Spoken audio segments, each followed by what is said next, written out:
This is the Beyond the Dojo podcast. I'm Lauren. I'm Jeremiah. You know, we don't abuse kids or anything, but sometimes stuff just happens in class and it's pretty dang funny. It is funny. We laugh about it a little bit. Honestly, sometimes the parents even laugh. Yesterday was one of those times where we're just doing our warm up just like normal, and we had a smaller 4 and 5-year-olds class. All the funny stuff for me happens in the 4 and 5-year-olds class because they're just so funny. Mm-hmm. So we're learning how to skip because I don't know if you know this, but humans are not born with the inherent ability to skip. It is a timing and rhythm thing that sometimes kids have to actually have broken down for them. So we're working on skipping, and like the last kid to really start getting the hang of it is really concentrating on skipping. He's getting his legs up. He's kind of hopping one leg to the other, and then BAM! He just hits the wall so hard with his face that I swear to you, the entire wall went whoo and like waved all the way down the wall. And I'm like, oh my God, is his head okay? But did he break a hole in my wall? I mean, he hit it that hard. Yeah. And he did not cry, but literally from the top of his forehead all the way down to his nose was red from him just slamming his head right into the wall. I mean, and it became like a lighthearted joke after that for the rest of the warm up. But wow, that was a really hard hit. I'm glad he didn't cry. But, it was also funny. Who doesn't laugh at other people's pain? That's right. Who doesn't laugh at kids slamming their heads into walls? I didn't say this out loud, but I just recalled when I was in 5th grade, something very similar happened where my friend and I were like picking on her brother and stuff. And for whatever reason, we had pantyhose over our head and then a blanket draped over the top of us. And so we couldn't see where we were going. And he came up behind us and slammed into the back of us and rammed us into the wall. And her toe went through the wall. So I just kept thinking about, did his head actually break a hole in the sheetrock? I'm glad it was a sheetrock wall, not a block wall. You should keep some stories to yourself. It was fine. I mean, pantyhose in a blanket? Yeah, we were real. What were you doing under the blanket robbers. with your friend? With chasing our brother. Like we were monsters. We had like bunny rabbit pantyhose on our head and stuff. It was scary. Weird, man. I'm pretty sure everybody does that. Okay, everybody wears pantyhose on their head and chases people down. If you have done that, put it in the comments below or send us an email. We're trying to get comments, not trying to avoid comments. Have you attacked siblings with pantyhose on your head? What else is it good for? Jesus. All right, so welcome to my life. In today's podcast, we wanted to address something from a number of months back. So when we were still at the old dojo, once a month we do sparring night, and I don't think we've talked about this in the podcast yet. So once a month we do sparring night on the last night of the month, and it's just to give us a day that's purely sparring, because we spend so much time like working on kata, working on technical stuff, like a lot of technical stuff. So it was important, at least to me, that we have a day that's dedicated to that, because I felt like when I was coming up, that's not something I got the opportunity to do a lot of. So I think everybody really enjoys it, but we do it once a month. And on occasion, I will film some of our classes in action, and I will put it on Instagram, or in this case, on YouTube. And we went semi-viral, but not in a good way. So it was a clip of our teens and adults, and they were sparring, and I didn't think anything of it. I just filmed a little snippet of where they were at that point and posted it, and the comments were immediately like, not good. Yeah, haters gonna hate, right? Yeah. Let's preface the situation, though. The thing with our sparring nights is that we don't do it very often. Mm-hmm. So we're systematically trying to introduce them to contact and being punched at, kicked at. Yeah. Back in the day when I was a kid, it was normal to wrestle with your friends. We had weird games that, you throw the ball up and whoever caught it, everybody would tackle and beat up. And that was just very commonplace. Red Rover, get your arm ripped off your shoulder. Yeah, things like that were really physical. But nowadays, that's not as common. No. And I think it's unfair as a dojo who doesn't compete, throwing kids into the ring and be like, oh, go fight, because they're so timid and so afraid of contact in a sense that they need to be exposed to it a little bit and understand that a kick is a kick and a punch is a punch. And it's not a big deal. And that's our goal with that class. And even with students who have experience with any kind of like wrestling around or punching each other, most people, if they don't have any kind of like martial arts experience, they're just punching each other. They're not involving legs. So you start involving 2 other limbs and it becomes a whole other ballgame. Like it's way harder to spar someone who is punching and kicking and kneeing and whatever else comes along with it, as opposed to someone who's just using their hands. And that's not the same thing against boxers, obviously. No. Like, they're freaking skilled. But I'm just saying it's a different dynamic to have the legs involved. And right. so even if they had experience, it's just different. And we're not holding a backyard brawl kind of class. No, we're not. I told the kids that. I said, if you want to do that, go home and do it on your own place. I don't want to be liable for your injuries. Right. And it's just to make sure they understand that sparring is not fighting. That sparring is a test of a technique and getting used to actually applying these ideas that we teach all the time. Yeah. And it's fun. If you enjoy that kind of thing, it can become really fun. And I think also we've made this point that sparring is not just fighting, and it's also not self-defense. Sparring is a controlled environment. So there are rules that we are adhering to, and that's applied based on what's going on. Yeah. When I posted the video, it's very clear in the caption or whatever I put, whatever, like the words that popped up on the thing, it was our beginners sparring. Like, we're giving the beginners a chance to spar. These are not advanced karateka, they're beginners. So they're beginners in the sense that they're beginners to karate, but many of them are also beginners to any kind of physical altercation at all. Also, even though it was a teens and adults class, there were actually a number of students in the video who are not teenagers. So we allow sometimes students to move up a class if we feel like physically they can handle it, or if they have the maturity to handle it. So there were some actually 10 and 11-year-olds in the video, and you can't really tell when kids are going through puberty. They look like adults sometimes, or they look like teenagers. So I think the first comment that was left, and this was kind of what sparked the whole idea of this podcast, the very first comment I think that was left was, they aren't even hitting each other. I get that they're beginners, but this kind of let's break that down. It says, okay. You said they aren't even hitting each other. That ain't sparring. That they aren't even hitting each other. That ain't sparring. That was one sentence. That's one sentence. Yeah.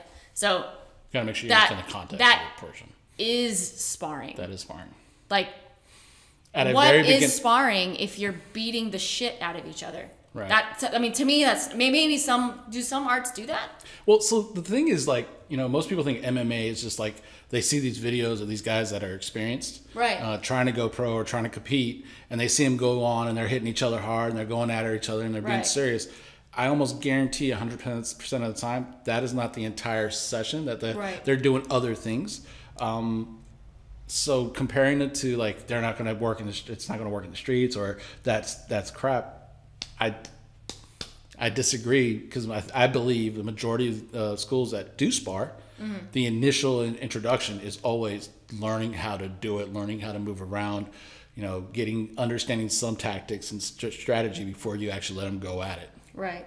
So. And you know what? We had this really cool class back in December with a local Muay Thai practitioner, and she was excellent. And all she even taught us was like how to manage with the clench. And it was super fantastic to see another martial artist who was really good at what they do. But it was interesting to listen to her, because it was just like listening to a shotokankaratehumanperformance. She deals with the same stuff. She deals with the same egos, and she made it very clear, like, I am not going to engage in sparring where we are full on hitting each other. Like, the whole point of being in a dojo and practicing is so that you can safely practice technical work, you can practice your distance, you can practice your speed. But if you're just beating on each other the entire time, you're just going to end up hurt and not even be able to train. Like, what the heck is the point if you're just hitting each other all of the time? Go hit a pad. Right. Well, the other thing I want to make clear is that we're now to the point where we're starting to introduce a little bit faster sparring, a little bit more contact and everything. But it's after we've kind of gave our students a chance to learn how to do it first, to give them a fighting chance to stay safe. Right. So, we're not always just doing the slow sparring. We're doing it with intention to move towards a little bit faster. Right. But everybody has to have the ability to do that safely. And there is a progression there. So the other part of this comment was just saying that it was giving them a false sense of confidence.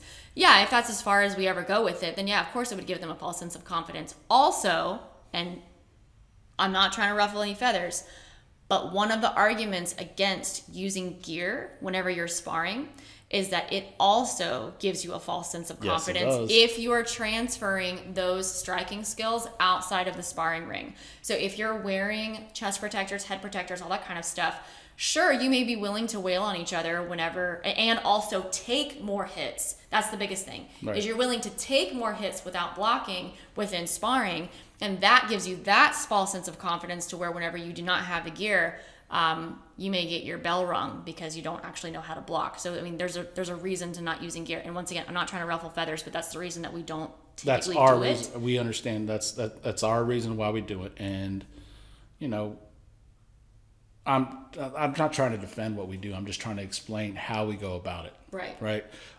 If you want to go full on free sparring, if your dojo does that, your gym does that, that's you. You choose to do it, and it's all good. But with the context and the demographic of our dojo and our people, well, we have to be careful of that. So, and maybe I'm getting ahead of myself, but maybe. What would you like us to do? What and if you were teaching this class with these students, how would you have had them spar each other? Would you have had them just beat the living crap out of each other? Would that have made you happy? I'm sorry. This made me so mad. And like, it's not just this one comment. There were many comments. I had to go in and delete comments because some of our students follow our YouTube channel, and it was really nasty, some of the stuff that people said. And like, I get it. They're keyboard warriors. They're obviously not trained in any martial art. Like, it was very clear. Yeah. But that's my question. What exactly would you have us do? I would love to know the solution. And if any of you who are martial artists have a better solution for us, we're more than willing to listen to people who actually have some experience. But this was extremely frustrating when it was made very clear that they're beginners. I'll shut up now. But anyway, how would you have us conduct the class? There was a comment. It was a rude comment about it should be a crime to charge money for this. These people would get beat up by an athletic 11-year-old, even though some of the students in the video were 11 years old and younger. So one person said, this is not sparring, it's turn-based practice. Okay. That is what sparring is. That's literally what the drill was. And that actually is literally what the drill was. Was they were taking turns. And once again, you know, here's someone in front of you, do a couple combo moves, try to create combos instead of being one punch wonders. And this is one of those times where, like, maybe should have provided more context. Maybe I never should have filmed or posted the video. Maybe that's just the solution, is just don't ever do this again. And I haven't done it since then. But you know, there wasn't enough context for them to realize, like, they were taking turns. Like, that was literally what we were doing. You need a non-compliant opponent to properly spar. Otherwise, you're just drilling stuff on a human ragdoll, like we see in this video. Well, actually, everyone was fairly active during the video. They weren't just taking it. Once again, this goes back to, are you practicing application in self-defense? Or self-defense? Or are you practicing other aspects of athleticism, you know, within the context of sparring? We know the difference. Apparently they do not. And to be fair, we have often made this point that if you're practicing self-defense, if you're practicing application, sure, you need someone to stand there so that you can practice some stuff. But if you want to practice the real deal, you have to have a non-compliant opponent. You want to talk about what happened with, like, the practice you did with Dan? Oh, yeah. So we have an event coming up in July. It's pretty significant for me. I'm testing, and a lot of that's based on, like, application of your kata. Dan is one of our friends from Sarasota. I asked him after class to help me out, and all I told him was, don't let me do what I'm trying to do. I didn't tell him what I was trying to do. I didn't tell him anything else. I just said, don't let me do it. And I said, let's start from the clinch. He worked his butt off not to let me do what I wanted to do. And it taught me so much more. And when it's necessary to figure things out, you want a non-compliant person because it's very beneficial. But at the same time, in this defense, he was not the attacker. He just wouldn't let me do what I was trying to do. He fought everything I was doing, and he did a great job. And there are obviously, like, kind of like, I think what maybe Jeremiah is saying is, like, there's different levels of not compliant. So there's, like, someone who is willing to work with you as a partner and you guys are in sync, kind of going back and forth. That's more sparring. When you have someone who's just like, they're allowing you to work on some stuff, but they're not really letting you do what you want. I think that's kind of a second level. And then the third level is like, no, you're not going to do this, and I'm not going to play nice with you. We're just going to go back and forth. Right. I feel like that's up multiple levels. Would you I agree with that maybe completely. sparring, application, self-defense, maybe that's the 3 levels? I would say sparring, kind of. Yeah. No, maybe not exactly. But I will say this, though. Dan and I both have decades of experience. Mm-hmm. We've done this for a long time. We sparred. We've competed. So we have an understanding of what needs to be done and what has to be done. And I trust him to have enough control not to try to just all of a sudden lose his cool and elbow me in the face and do all this other crazy stuff. He knew what I was trying to do, and he gave his best to resist it. Mm-hmm. He did a great job, right. And it taught me a lot about what I was trying to do. Right. My application for the first 3 moves of the kata. Right? Niji shio, if you guys want to kind of look at it. And that to me is invaluable. Right. That is absolutely 100% priceless in learning how to move forward and understand things. But I would never put a beginner in that situation, because they would completely be overwhelmed and be dominated. Why would I ever give a beginner practitioner such a hard task to do without giving them any tools to do the job? And let's look at this from 2 different perspectives too. Okay, so application, where you're working something maybe very specific, like from a kata or whatever, you're trying to show how it can work on a compliant or non-compliant opponent. You have a specific drill that you're working, and you're doing it in the safety of knowing, like, this is what I'm doing. I just have to focus on just applying just this one idea. Versus with sparring, there are a lot more moving parts if you did not say this is exactly what you're doing. Now, in this case, we did give them a specific drill that they were doing. Right. But with sparring, like, there's a lot of stuff going on back and forth. So trying to add in an environment that is not safe, I've seen what that looks like, and I'm just telling you it's not pretty. Yeah, no, people are going to get injured. They're going to break bones. They get popped joints, and they don't want to do it again. And then they get discouraged from something that's part of karate, right? And that can be very beneficial. But when you get hurt, why would you ever want to do that? And as a beginner, go, oh yeah, I want to throw myself into that and pop my shoulder again or get busted in the face. Right. So no. And once again, going back to the conversation that I had with the Muay Thai practitioner, she's like, I've been doing this for X number of years. I don't want to get hurt. And actually, that's one of her reasons that she is not super keen on doing competition. She's like, I like it and I like prepping for it, but I don't want to get injured. Like, this is fun to me. I want to practice so that I can use it, but I don't want to sit here and take a beating from these men who can't control themselves. That's just the people that she's working with. Right. You know, she doesn't want to go through that. And I freaking don't want to go through that. Look, I am 5'2". I weigh like 110 pounds. So it's 55 pounds for you non-freedom unit people, and 55 kilos for you non-freedom unit people. Yeah. And I don't want to take a hit from Jeremiah. They'll put me in the hospital. I don't want to take a hit from these super tall guys that we have in our dojo, or even, honestly, even some of the beginners. It's not like they can't hit. It's not like they don't have some kind of technique behind what they're doing. I don't want to take hits from them. Right. Granted, also, I understand distancing and understand timing and blocking, but accidents happen. And that's, once again, goes back to, it's one of the reasons why we even train sparring, is so that everyone has the chance to learn. I'm still learning, and when I'm still sparring with some of these lower ranks, I'm still making mistakes. It happens. So the other thing is, like, we're a traditional dojo, and it's a Japanese art, and the word kumite really means exchange of hands. Right, not exchange of death blows. Not beat you down, not I beat you and dominate you. It's an exchange of hands, an exchange of ideas, a technique. And there's a way to do that, a safe way to do that, and get people progressed far enough to where they can go faster. But that's on their own pace. Mm-hmm. And it's the only person that can decide to do that is them. Mm-hmm. They got to make that decision, because once they feel confident, obviously people will say something. Right. So fast forward, a year now? We have a 6 months, yeah. 6 months. We do an hour of kumite class once a month, and then we do another 30 minutes or so of, I ask people if they want to stay, they're more than welcome to, and we basically go a little bit faster. We do a little bit less technical training and a little bit more of like, hey, pick the pace up. Let's go 75, 80%. Yeah. Right? And that was our goal when we started.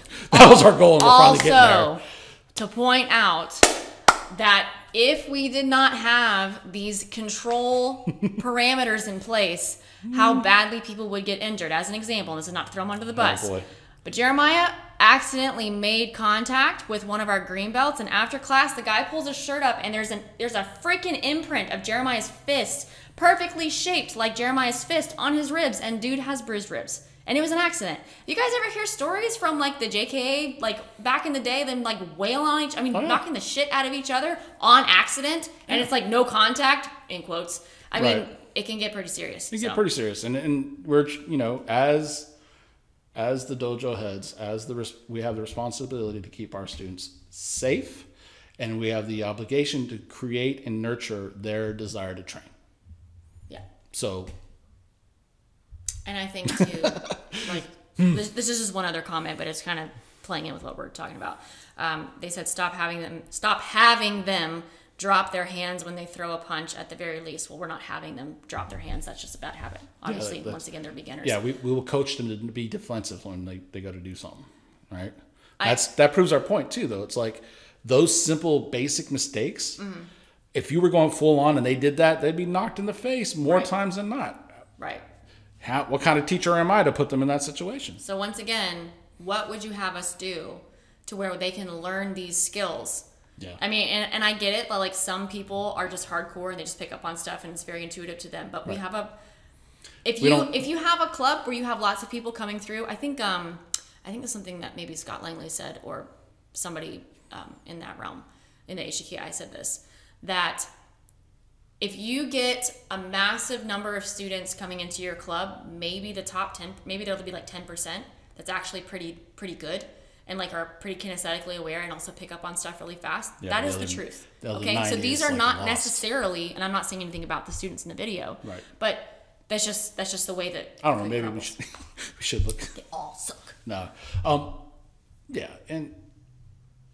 So you're not going to have those students who are just going to pick up on it every single time. You have to have a structure that allows for people who don't. Once again, we're not a competitive dojo. We don't go to tournaments. We don't do sparring competitively. We don't do those things. We're not sport karate. We are traditional karate, and we value different aspects of karate more than sparring. Mm-hmm. If you go to a dojo that is a sport dojo where they do a lot of competing and that's their only focus, then yeah, these beginners are making very simple mistakes that should have been corrected from the get-go. But those dojos also start doing sparring drills and everything else from day one. Right. Immediately they start teaching that because that's the thing.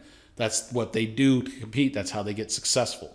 We don't do that. We're not that kind of dojo. And also, at the same time, we don't withhold really important information from students. Like, they can't handle everything. But as an example, like when these students partner up with a higher rank, so if they're getting with a brown belt or with a black belt, usually what ends up happening is the black belt will spar slowly with them. They're not going to let them like win per se, but yes, they're going to coach them up and they're going to point out areas of weakness. They're going to point out areas where they're not defended, and they are making these corrections in front of them. They're telling them what to do. Right. Yeah, in real time, they're getting this feedback from a person who could punch them in the head if they wanted to, but instead of actually punching them in the head necessarily, they'll give them the feedback first. Now, if it becomes a recurring thing, sometimes you might have to, knock the kid a couple of times. Best teacher is pain. Yes, but at the same time, not so much pain that you can't even train. So, like, we're trying to strike a balance here. Yeah, no. And, a lot of these guys that make these comments, I always think that it's very ego-based, mm-hmm. and what they're talking about is they must come from a place where it's a dominance thing, where whoever dominates is the best. Right. And how do you dominate? Well, you just make sure everybody gets pushed under your finger, and you keep them down there. And that again is not our dojo. That's not our intention. And that's call us soft or whatever you want. I've said it before, and I'll say it again.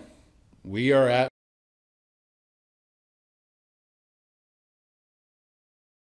1-3. Okay, we're going to edit that part out.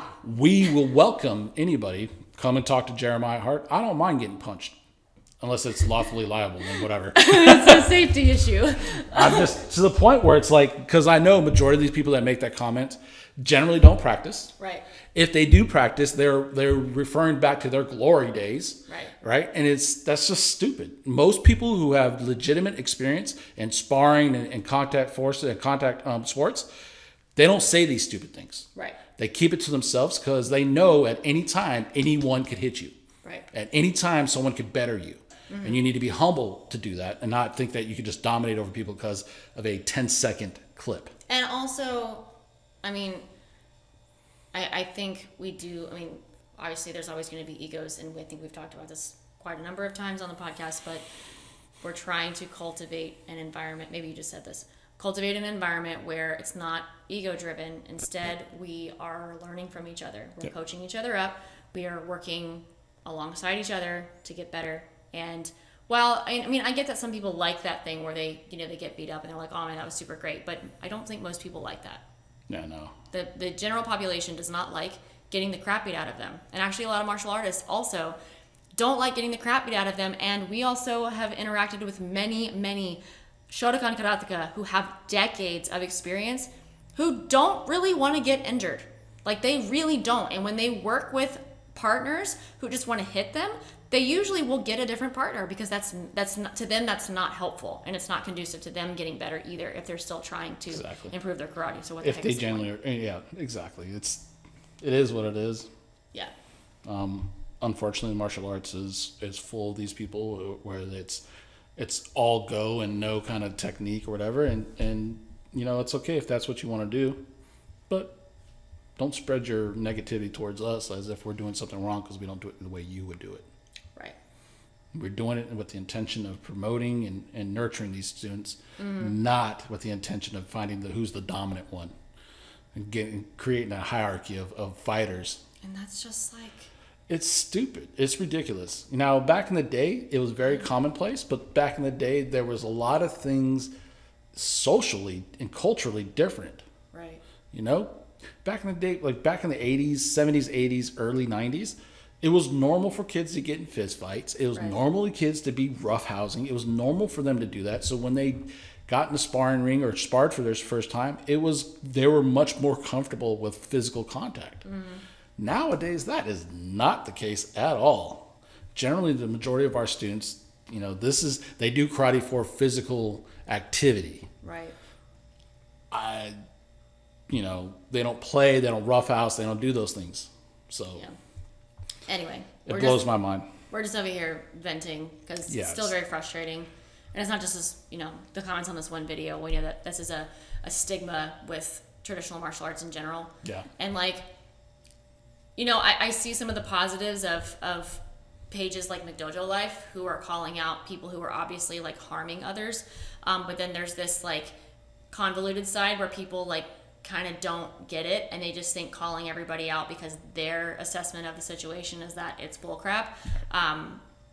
That's not really very productive. So, you know, once again, I probably could have provided more context on the video.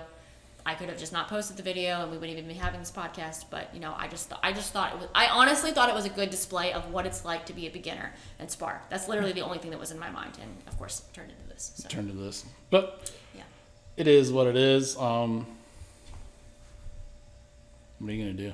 Yeah, we just, you know, keep going. And a lot of these students are still with us. Yeah. Almost everybody in the video is still with us. And they're all much improved since 6 months ago. So there obviously is some progression. Yep. And if I took the exact same video, it would look a whole lot different with a whole bunch of them. Absolutely. Which is saying quite a bit because I know, you know, many dojos, you don't progress that much within 6 months. So. Right. And again, it's literally once a month. Yeah, yeah. Literally once a month. It's not like they're not having interaction, but just not free sparring. Not free sparring, not being able to kind of try things out. Right. And I think that's just our approach. And, you know, we are who we are. Yeah. So what you working on? I'm working on DGCO. The side thrust kicks are horribly difficult for me. And I'm getting better, getting a little bit more technically sound with it. So hopefully we get there. What you working on? Apparently I cannot do a right leg forward front stance. So, working on Chingde and the sections where you're shifting from Furudachi into Zenkusudachi, so the rooted stance into front stance. My stance is all weird whenever I shift into right leg forward front stance. Like my right hip's all jutted out to the side, my knee's falling in. It looks kind of bad. That sucks. So anyway, that's what I'm fixing. Yeah. Fixing to fix. Apparently it's funny to some people that people in the South say fixing to. Is that not a thing? I'm fixing to do this, I guess y'all don't fixing to do nothing, but anyway, we be fixing stuff up in here. It's funny that you can point out fixing, but you said y'all like 5 different times. Oh, everybody says y'all, right? No. That's just like English language. Don't y'all over in the UK say y'all? No, not at all. Okay. You know what's also funny is that I see these things on social media that I should probably get off of, and Americans not thinking they have an accent. They're like, oh, I'm American, I don't have an accent. Yeah, but then it's like... You have an American accent. Yeah, you have an American accent. Idiot. And then the other thing was I saw somewhere it's like the Southerners actually have a more English-based... So according to some language people or whatever, people in the South, the way that they kind of draw out certain vowels and consonants and stuff, it's more similar supposedly to... English, like England. What would that be called? British English or Queen's English? Queen's English. Old people, old world English. Anyway, and apparently y'all up in the north part of the states do not have. Yeah, you're. We're the OG. Yeah, we have the clean lineage. Klingon. Klingon. Yeah. Okay. Well, anyway, thanks for coming. Bye. Bye.